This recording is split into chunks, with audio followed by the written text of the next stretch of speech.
MAG Transportation Review Committee. As a reminder, please turn your mics on and clearly state your name before speaking to ensure that members of the audience can hear you, and mute your mics when not speaking to eliminate any feedback noise. Because this is a virtual meeting, a roll call vote will be taken for each action item on the agenda. Phone-only attendees will need to press *6 to unmute themselves. We will now begin the meeting with a roll call of all members. Linda. Thank you, Chair. When I call your name, please indicate you are present for the record. Shahid Abbas. Thank you. Grant Anderson. Here. Thank you. Ben Bitter. Here. Thank you. Jason Crampton. Here. Thank you. Keith Dranowski. Jorge Gastelum. Here. Thank you. Henry Ukwa.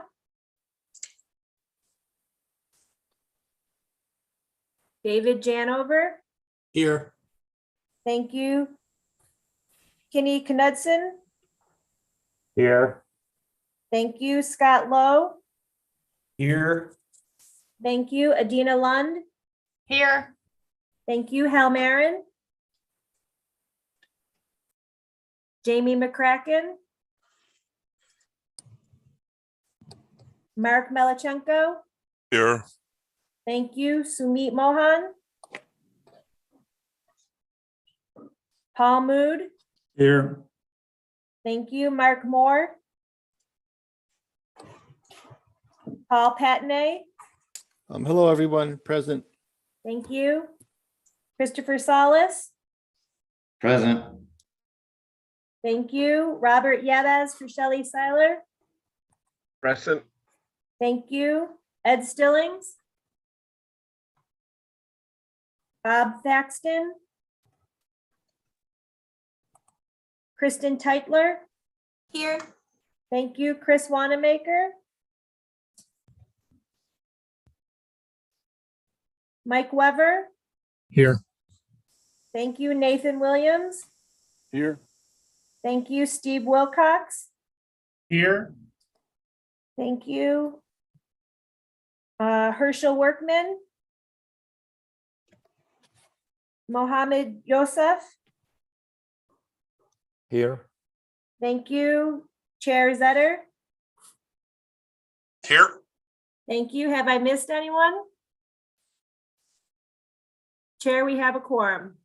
Thank you. Okay, moving on to item number 2, calls to the audience. This is an opportunity for public comment on the agenda that was provided ahead of the meeting, and no comments have been received. Is that correct, Linda?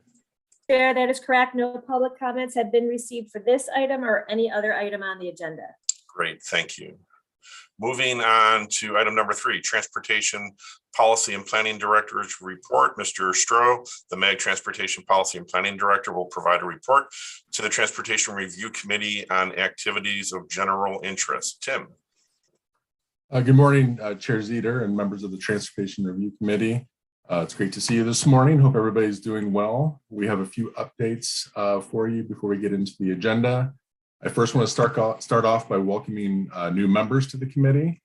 Start off first with welcoming Keith Dranowski, City Engineer, Community Development Director, representing the City of Litchfield Park. Keith will be replacing Woody Scouten on this committee. I'd also like to welcome Shahid Abbas. Shahid is the new City of Glendale Transportation Director, so welcome. And last, I'd like to welcome Paul Patane. Paul is the new ADOT Multimodal Division Director. He is replacing Greg Byers, who is now the ADOT State Engineer. So welcome, Paul. My next item focuses on the IIJA. As part of the recently passed Infrastructure Investment and Jobs Act, the US DOT has begun issuing notices of funding opportunity for discretionary grant programs under which MAG member agencies are eligible to submit projects. At the April 20th Transportation Policy Committee meeting, Patrick Stone, MAG Transportation Improvement Program Supervisor, presented an update on fiscal year 2022 federal discretionary grant opportunities. Patrick's presentation provided an update and background information on current and future grant opportunities. If you had not had the opportunity yet to watch the presentation, I would highly recommend you take a few minutes to watch and get up to speed on different grants and deadlines. The agenda, presentation, and link to the MAG YouTube channel can be found on the TPC webpage. If you have any questions after viewing that presentation, please reach out to Patrick Stone with any questions. Next item, RARF revenue collections continue to do extremely well this year. March collections were 22% higher than March the previous year, and HERF revenues were 12% higher than March of 2021. This is great news since I know that several of you, or probably all of you, are experiencing labor and material increases on local construction projects. I know we're seeing it on the regional scale, so any increase is heading in the right direction. My last item is an update on enabling legislation for the extension of the half-cent sales tax for transportation in Maricopa County. Senate Bill 1356, sponsored by Senator Pace, passed out of the Senate, and then it passed the House Transportation Committee and is now waiting to be heard by House Rules Committee before heading to the floor. So we had an update from John McDonald from Policy AZ yesterday at MAG Regional Council, provided some positive news. There's a lot of bills in the mix right now. Ours is one of them, so stay tuned for more information. Mr. Chair, that completes my update. Thank you. Are there any questions of Mr. Stroh? All right, hearing none, moving on to item number 4, approval of the consent agenda. Items 4A through 4C are on the consent agenda. Are there any items members wish to be taken off of the consent agenda? All right, hearing none, is there a motion to approve consent items 4A through 4C? Anderson, approve the consent agenda. Is there a second? Second. There's a motion to approve the consent items and a second. Linda will now do a roll call vote of all members participating. Please Thank remember you. to unmute yourself before you speak. Thanks. Thank you, Chair. When I call your name, please indicate how you vote. Shahid Abbas. Aye. Thank you. Grant Anderson. Aye. Thank you. Ben Bitter. Aye. Thank you. Jason Crampton. Aye. Thank you. Jorge Gastelum. Aye. Thank you. David Janover. Aye. Thank you. Keeney Knudsen. Aye. Thank you. Scott Lowe. Aye. Thank you. Adina Lund. Aye. Thank you. Mark Melachenko. Aye. Thank you. Sumit Mohan. Aye. And sorry, Linda, my audio was not working earlier. That's okay. Thank you. Paul Mood. Aye. Thank you. Paul Patney. Aye. Thank you. Chris Solis.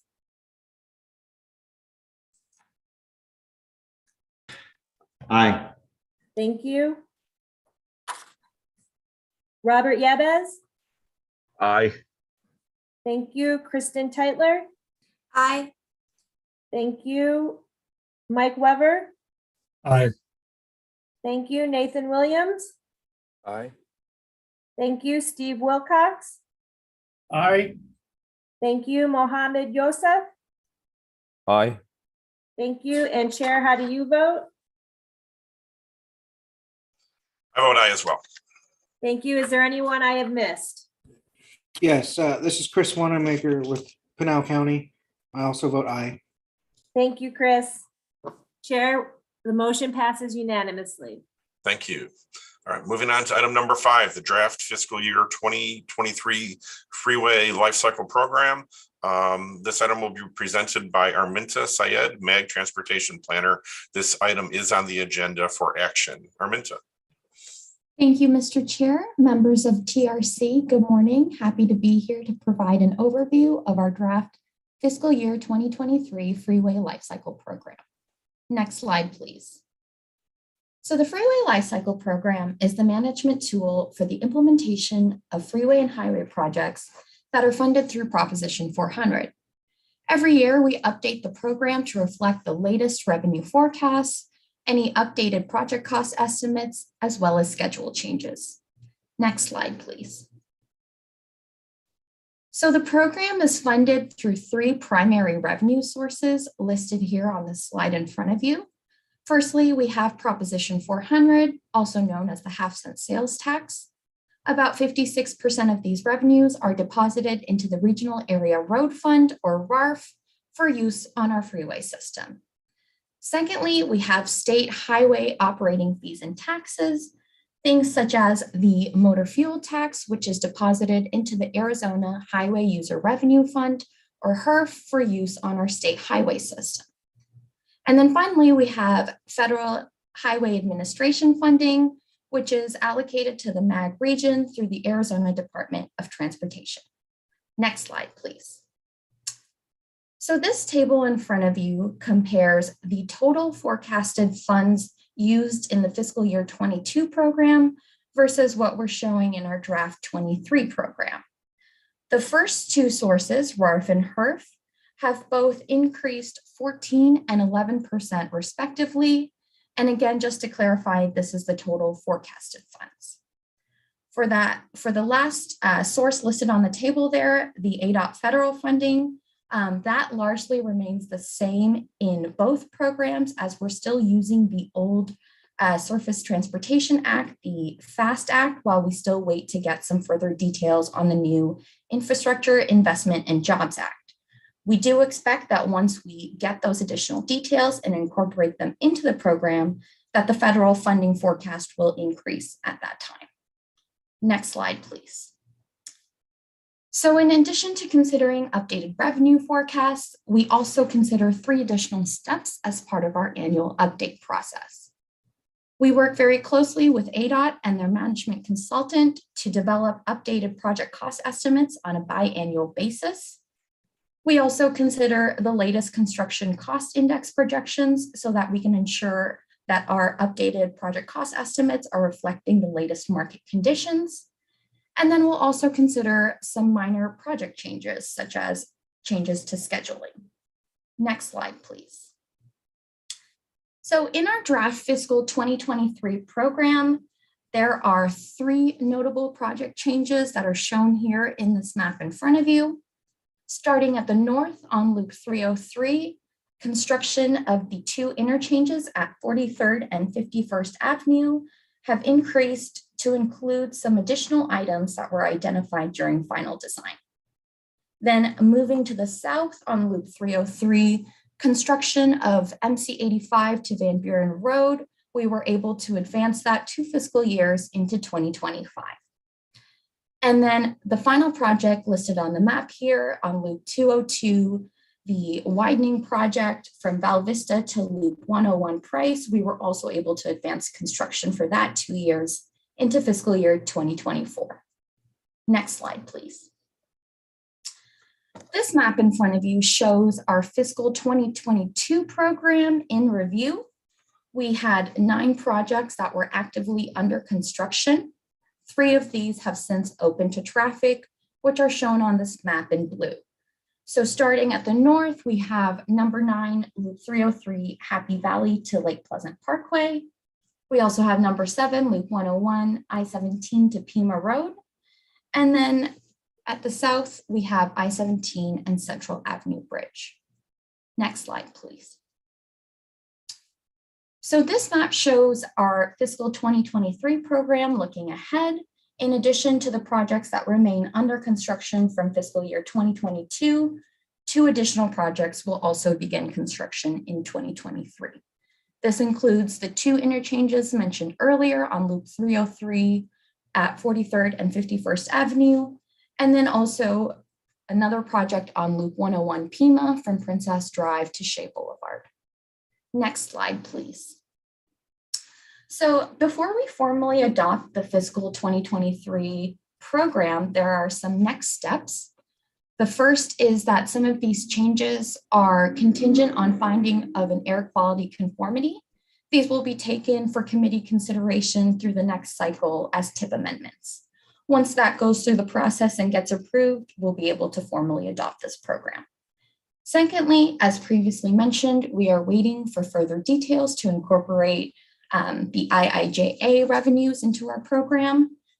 This coupled with hopefully the work we're doing on enabling legislation, allowing us to go to the voters for the extension of Proposition 400 this fall, will allow us to advance some of that work that's included in the extension prior to fiscal year 2026.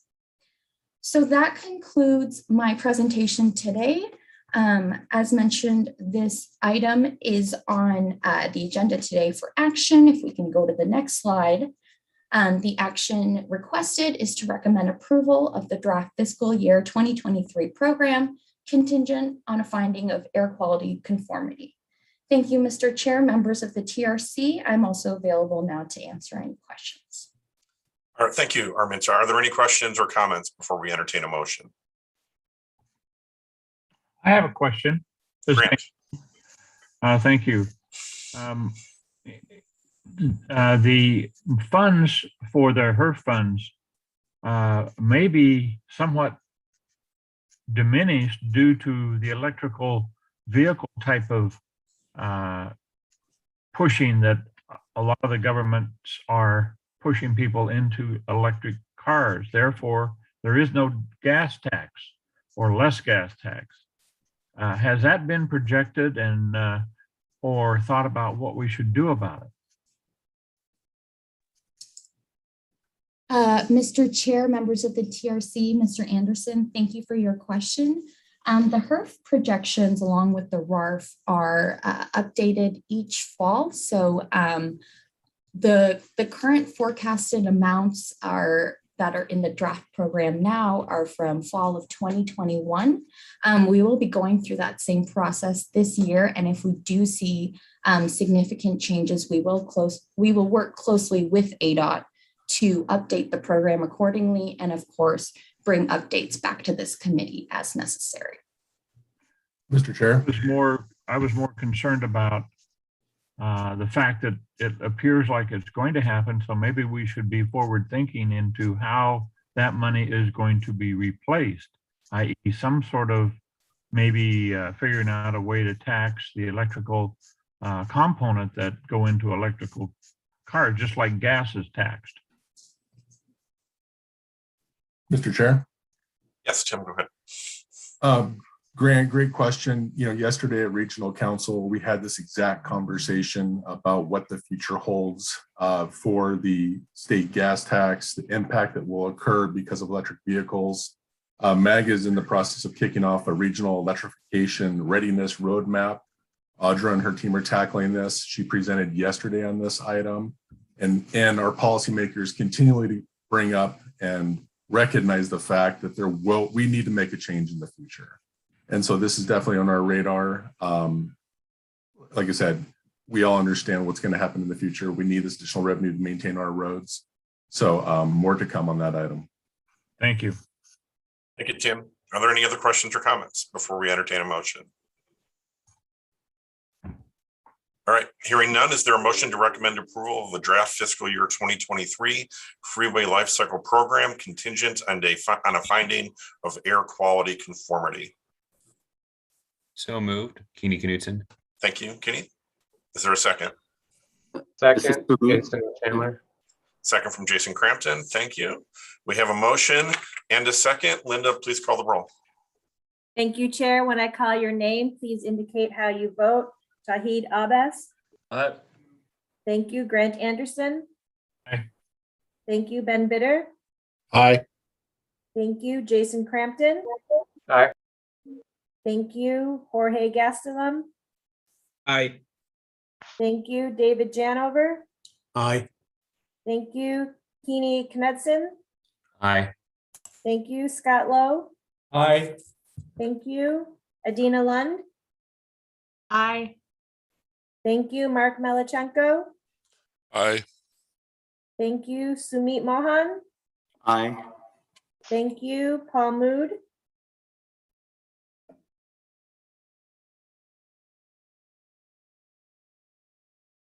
Paul Patney.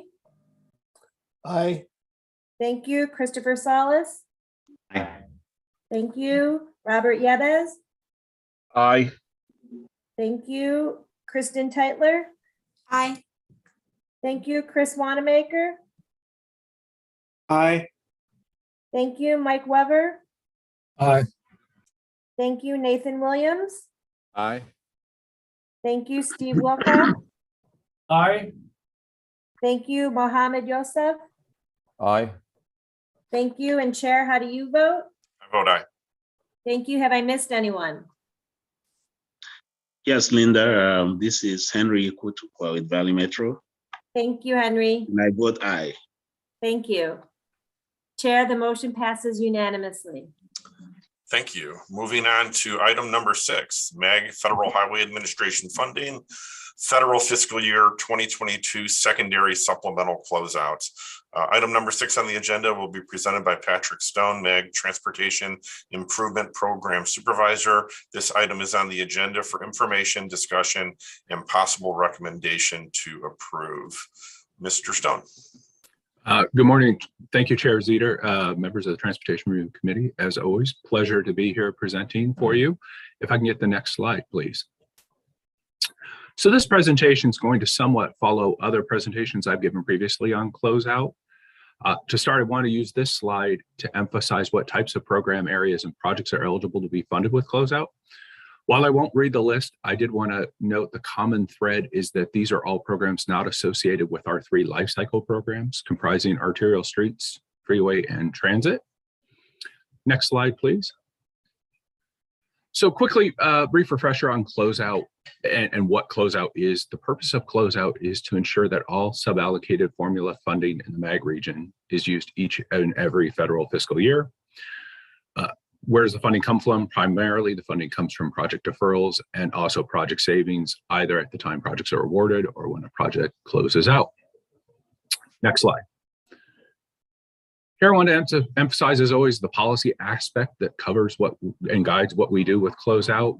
This is covered in the MAG Federal Fund Programming Guidelines and Procedures, last approved in 2015.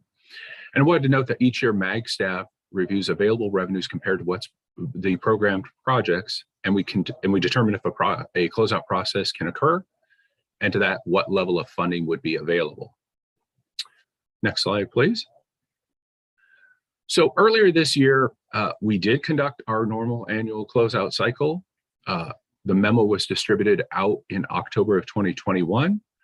We had identified that $30 million was available. You can see on the screen where the funding came from. Eligible requests included additional construction funding, project advancements, and then funding, new or additional funding for design and right-of-way components. We received 33 requests, totaling $18 million, and those requests were all approved by MAG Regional Council in January. Next slide, please. So based on the math from the previous slide, we had 30 million available, 18 million was committed. We had additional funding. The decision was made to offer a second closeout cycle. That memo was distributed in January. We identified the 12 million that was available from the previous closeout cycle, again, using the same eligible project activities, reached out to member agencies. 12 requests were received totaling just about $6.2 million.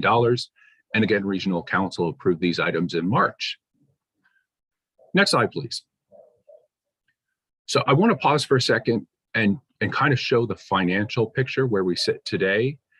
These are the suballocated funds to MAG. You can see our normal formula federal funding, plus funding we received as part of the Highway Infrastructure Program and dollars associated with the Coronavirus Relief Act, giving us a total of $177 million in revenues.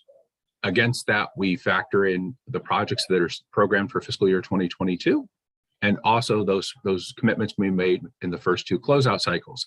Net effect is we had approximately $25 million that remains unprogrammed.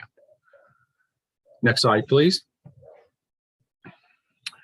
So based on the funding that's unprogrammed, we're bringing forward a request to do a secondary supplemental closeout, or a third closeout, if you will, for this fiscal year. As noted, 25 million is available. However, unlike the last 2 closeout cycles, we're being very specific and strategic with this closeout request, and we're only looking to fund cost overruns and cost increases for projects that are programmed in fiscal year 2022. Obviously, we're sitting in April, late in the federal fiscal year, and due to issues related to obligation deadlines, we're also going to pivot and treat this with a first come, first served methodology. The intent is to bring a standalone item next month to Management Committee, and then again, also to bring a standalone item to Regional Council in May, identifying those requests that MAG has received. Should any funding be remaining from the process, those funds will be then carried forward into fiscal year 2023. One thing I did want to note, and it's on the slide, my apologies, because this is a tight timeline, we're starting to already think about the end of the federal fiscal year. For agencies that would be interested in submitting for this funding, if ADOT is administering your project and you have an intergovernmental agreement or an IGA with ADOT on that project, that document will need to be amended prior to getting the project out on the street to advertise and ultimately award. So obviously an ask of your agencies is to have those queued up and ready to go, and that the correct folks are available to get those through to the finish line. Next slide, please. So this item is on, as the chair noted earlier, this item is on the agenda for information discussion and possible recommendation to approve a secondary supplemental closeout for fiscal year 2022. Chair Zeter, members of the Transportation Review Committee, that concludes my presentation, as always, available for questions. Thank you. Thank you, Mr. Stone. Are there comments or questions before we entertain a motion? Hearing none, is there a motion to recommend approval of a secondary supplemental closeout for federal fiscal year 2022? This is Dave Janover. I'll make that motion. Thank you, Mr. Janover. Is there a second? Ben Bitter and Maricopa, second. Thank you, Mr. Bitter. We have a motion and a second. Linda, please take the roll. Thank you, Chair. When I call your name, please indicate how you vote. Shahid Abbas. It. Thank you. Grant Anderson. Aye. Thank you. Ben Bitter. Aye. Thank you. Jason Crampton. Aye. Thank you. Jorge Gastelum. Aye. Thank you. Henry Ikwa. Aye. Thank you. David Janover. Aye. Thank you. Keeney Knudsen. Aye. Thank you. Scott Lowe. Aye. Thank you. Adina Lund. Aye. Thank you. Mark Melichenko. Aye. Thank you. Sumit Mohan. Aye. Thank you. Paul Mood. I see him there, so he must be having some problems with his video, audio. Paul Patney. Aye. Thank you. Chris Salas. Aye. Thank you. Robert Yabez. Aye. Thank you. Kristen Teitler. Aye. Thank you. Chris Wanamaker. Aye. Thank you. Mike Weber. Aye. Thank you. Nathan Williams. Aye. Thank you. Steve Wilcox. Aye. Thank you. Mohammed Yosef. Aye. Thank you. And Chair, how do you vote? I vote aye. Thank you. Have I missed anyone? Chair, the motion passes unanimously. Thank you, Linda. Moving on to item number 7, update on Interstate 10, Loop 202 to State Route 387 improvements. Item number 7 on the agenda will be presented by Quinn Kiwi Castro, MAG Transportation Engineer. This item is on the agenda for information and discussion. Quinn. Thank you, Chair, members of Transportation Review Committee. Again, this item is on your agenda for information and discussion. Next slide, please. The MAG Regional Council approved the Momentum 2050 Regional Transportation Plan on December 1st, 2021. As part of the RTP, significant improvements to the 26-mile portion of Interstate 10 between Loop 202 and State Route 387 have been identified. This section of I-10 was originally constructed in the 1960s, and ADOT has been working to expand and modernize this facility over the last 20 years in response to significant growth in Maricopa, Pinal, and Pima counties. While the portion between I-10, or the portion of I-10 between Casa Grande and Tucson was recently widened to 3 lanes in each direction, the section remaining between Phoenix and Casa Grande has only 2 lanes and continues to experience heavy congestion. Improvements are needed to improve consistency and reliability and travel time for regional and international freight transportation, increase capacity and response to traffic and freight demand throughout the corridor, improve safety in a corridor that already experiences a high rate and severity of crashes, and to reduce diversion of traffic onto local community roads and land. Next slide, please. So this graphic here is a high-level view of the project development process, starting with the development of a design concept report and environmental assessment, which looks at the different alternatives of a project and the impacts to the environment. Next, it goes into final design, which is a refinement of the design concept report. This generally runs parallel with right-of-way efforts.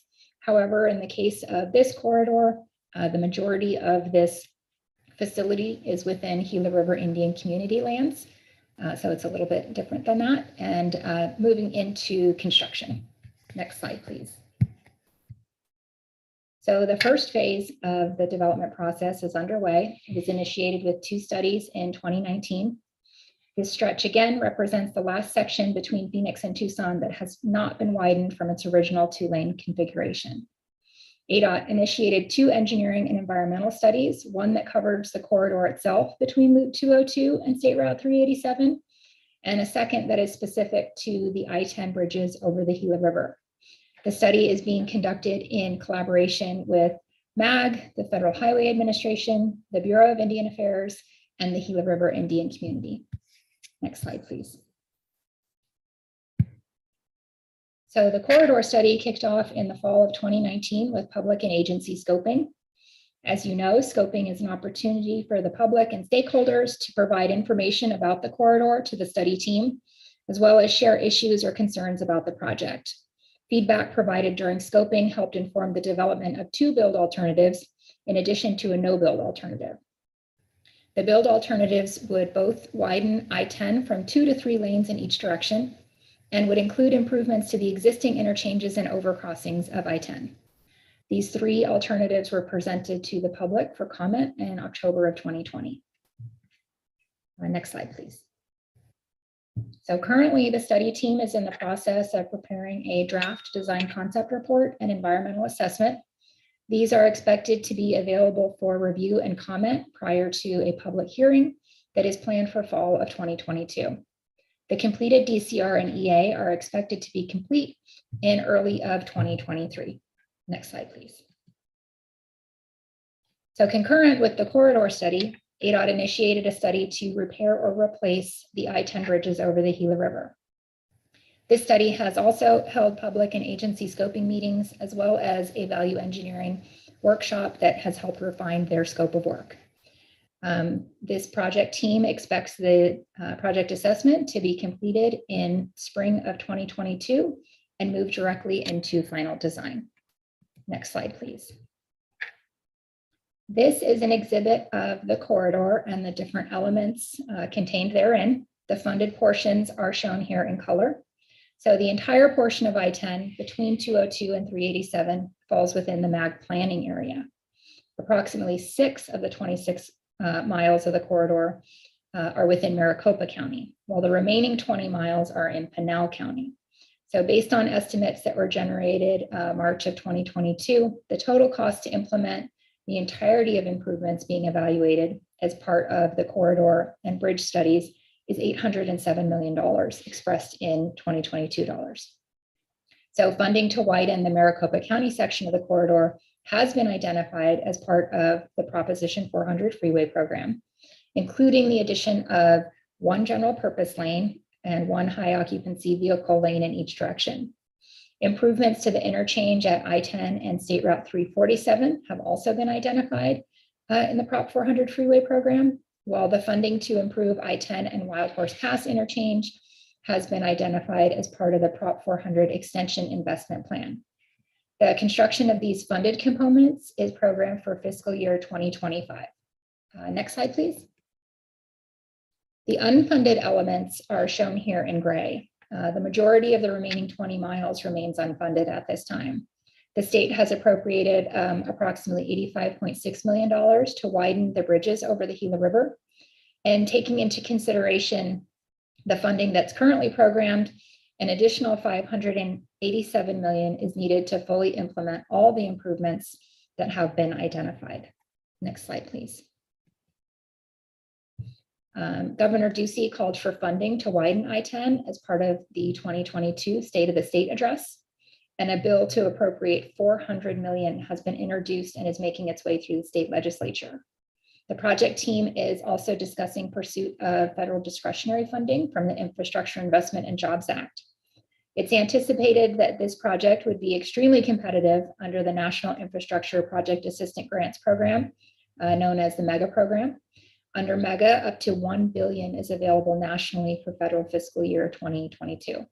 The MEGA program sets aside $500 million for projects between $100 and $500 million in size, and $500 million for projects in excess of $500 million. Applications are due May 23rd, 2022. Next slide, please.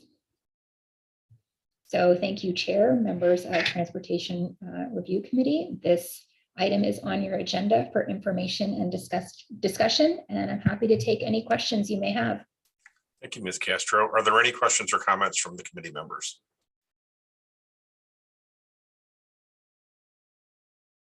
All right, thank you. We'll move on. Item number 8 is member agency updates. Are there any announcements by TRC members? Thank you. Moving on to item number 9, request for future agenda items. Are there any requests by a TRC member for a future agenda item? Hearing none, we'll move to adjournment. Our next meeting is scheduled for Thursday, May 26th at 10 a.m. With no further business, this meeting of the MAG TRC is adjourned at 10:36 a.m. Thank you, everybody. We'll see you next month. Thank you, Mr. Chair. Thank you. Take Thank you. care.